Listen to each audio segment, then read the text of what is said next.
তৃণমূলের বক্তব্য যে তাদের যে রাজনৈতিক কর্মসূচি তারা যেটা শুরু করেছে সেই রাজনৈতিক কর্মসূচিকে বাধা দেওয়ার জন্যই এই ধরনের ঘটনা। বনগাঁতে যেদিনকে মমতা বন্দ্যোপাধ্যায়ের সভা ছিল ঠিক একই রকম ভাবে শেষ মুহূর্তে মমতা বন্দ্যোপাধ্যায়ের যে হেলিকপ্টার সেটিকেও উঠতে দেওয়া হয়নি এবং সেখানেও কারণ দেখানো হয়েছিল যে যে যে তার যে লাইসেন্স যেটি রয়েছে ওড়ার জন্য যে অনুমতিপত্র সেখানে বেশ কিছু সমস্যা রয়েছে বলে সড়ক পথেই মমতা বন্দ্যোপাধ্যায় তিনি রওনা হয়েছিলেন, বনগাঁতে সভা করেছিলেন এবং তারপর তিনি মিছিল করেছিলেন।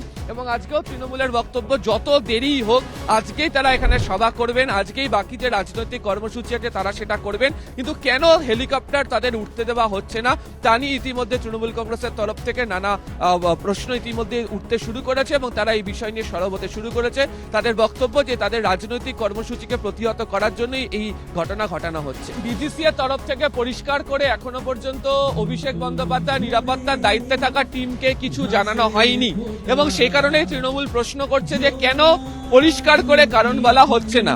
প্রথমত হচ্ছে অসামরিক বিমান পরিবহনের ক্ষেত্রে যখন বিমান হেলিকপ্টার এগুলো ওঠানামা করে তার সার্বিক নিরাপত্তার দায়িত্ব অবশ্যই ডিজিসিএ থাকে এবং তুমি জানো যে ডিজিসিএ তে বেশ কিছু কঠোর নিয়মও লাগু করা হয়েছে, বিশেষত আবহাওয়া সংক্রান্ত বিষয়ও। যদি আবহাওয়া জনিত কোনো সমস্যাও থাকে যে চপার উঠতে পারবে না তাহলে সেটা তাদেরকে আগে জানিয়ে দেওয়া উচিত ছিল।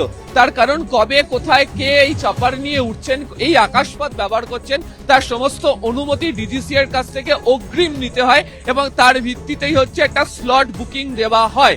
কিন্তু এখনো পর্যন্ত সময় পেরিয়ে যাওয়ার পরেও কেন তাদেরকে বলা হচ্ছে না?